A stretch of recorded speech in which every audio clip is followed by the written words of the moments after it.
Y la Iglesia, el nuevo pueblo sacerdotal, tiene en su santuario la presencia real de Jesús. Y por eso estamos llamados día y noche a adorarlo, a bendecirlo, a alabarlo, a glorificarlo. Claro que no podemos hacerlo solos. Tampoco los sacerdotes del Antiguo Testamento lo hacían. Por eso había 24 turnos.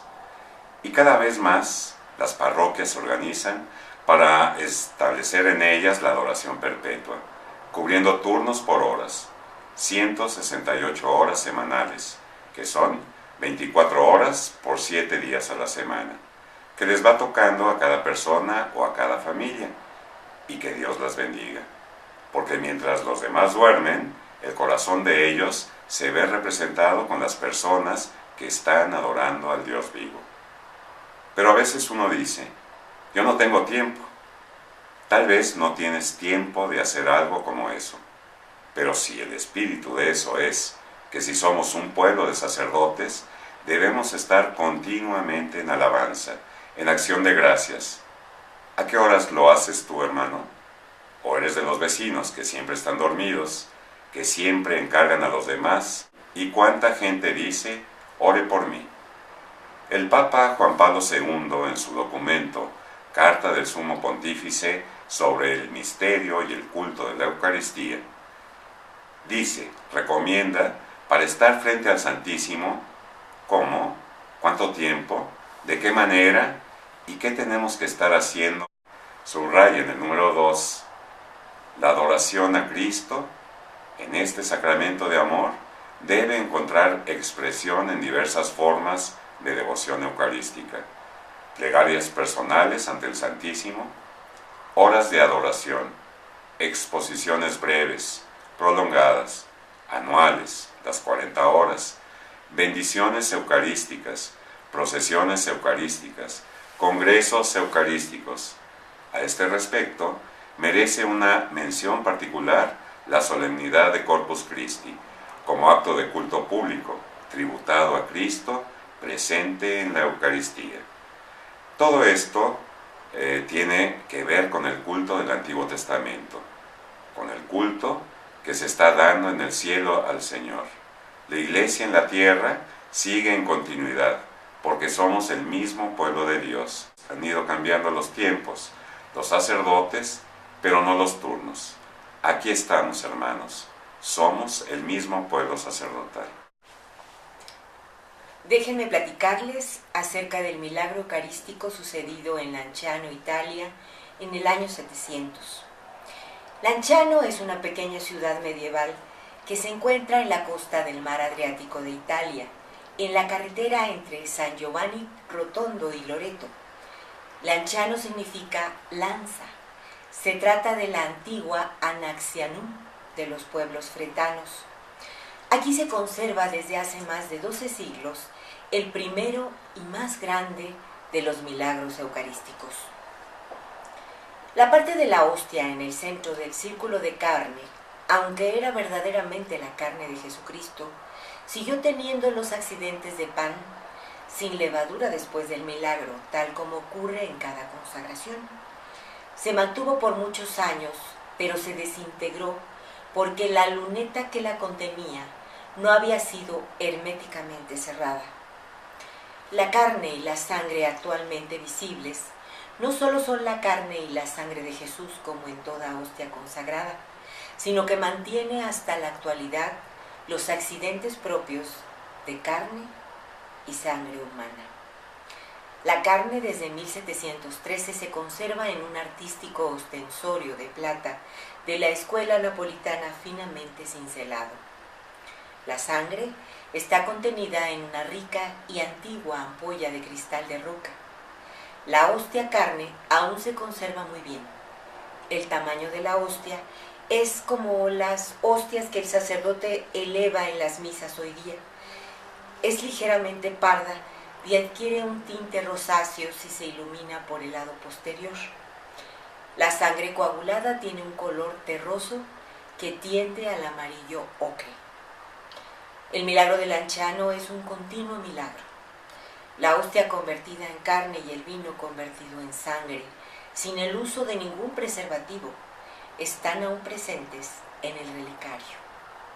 Un monje de la orden de San Basilio, sabio en las cosas del mundo, pero no en las cosas de la fe, pasaba un tiempo de prueba contra la fe. Dudaba de la presencia real de nuestro Señor Jesús en la Eucaristía.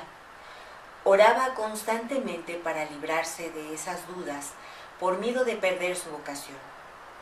Sufría día tras día la duda. ¿Está Jesús realmente y substancialmente presente en la Eucaristía? Dudaba sobre el misterio de la transubstanciación. Su sacerdocio se convirtió en una rutina y se destruía poco a poco. Especialmente la celebración de la Santa Misa se convirtió en una rutina más, un trabajo más. La situación en el mundo no le ayudó a fortalecer su fe. Había muchas herejías surgiendo durante esta época. Sacerdotes y obispos eran víctimas de esas herejías, las cuales estaban infestando a la Iglesia por todas partes.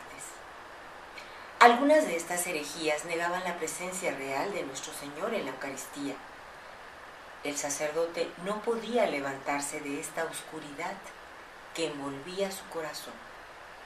Cada vez estaba más convencido por la lógica humana de esas herejías. Pero ¿cómo sucedió el milagro? Fue una mañana del año 700, mientras celebraba la Santa Misa. Estaba siendo atacado fuertemente por la duda, y después de haber pronunciado las solemnes palabras de la consagración, vio como la Santa Hostia se convirtió en un círculo de carne y el vino en sangre visible. Estaba ante un fenómeno sobrenatural visible que lo hizo temblar y comenzó a llorar incontrolablemente de gozo y agradecimiento. Estuvo parado por un largo rato, de espaldas a los fieles, como era la misa en ese tiempo. Después se volteó despacio hacia ellos, diciéndoles: «Oh afortunados testigos, a quienes el Santísimo Dios, para destruir mi falta de fe, ha querido revelárseles. Él mismo en este bendito sacramento y hacerse visible ante nuestros ojos. Vengan, hermanos, y maravíllense ante nuestro Dios tan cerca de nosotros. Contemplen la carne y la sangre de nuestro amado Cristo». Las personas se apresuraron a ir al altar y al presenciar el milagro, empezaron a clamar pidiendo perdón y misericordia.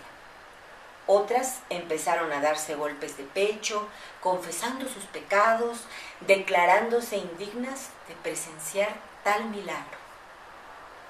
Otros se arrodillaban en señal de respeto y gratitud por el regalo que el Señor les había concedido. Todos contaban la historia por todas las ciudades y por todos los pueblos cercanos. La carne se mantuvo intacta, pero la sangre se dividió en el cáliz, en 5 partículas de diferentes tamaños y formas irregulares. Los monjes decidieron pesar las partículas y descubren fenómenos particulares sobre el peso de cada una de ellas. Inmediatamente, la hostia y las 5 partículas fueron colocadas en un relicario de marfil. Significado espiritual de este milagro. Como ha sido comprobado, la hostia que fue milagrosamente convertida en carne está compuesta del tejido muscular del corazón humano, miocardio. Nuestro Señor muestra su corazón eucarístico, traspasado por los pecados de la humanidad. Corazón que se deja traspasar por amor. Corazón humano y divino que sufre y ama. De tantas maneras Jesús nos tiene que recordar que está vivo, que su corazón arde de amor por los hombres, que su corazón es de carne, con sentimientos, deseos, ansias por salvarnos, y que todavía sufre por tantos desprecios, blasfemias e indiferencias de nosotros pecadores. Su corazón es fuente abierta de gracia y misericordia. De este corazón fluyó sangre y agua, símbolo de liberación y purificación para nuestros corazones. Este milagro eucarístico del anciano nos llama a la reparación, a ser almas de oración constante, en reparación por tantos pecados, por los nuestros y por los del mundo entero. Parece que Jesús hoy nos dice: ¿Habrá alguien que tenga compasión de mí, que viva con amor, que cumpla con virtud y perfección su vocación, para que la sangre preciosa de nuestro Señor no se derrame en vano?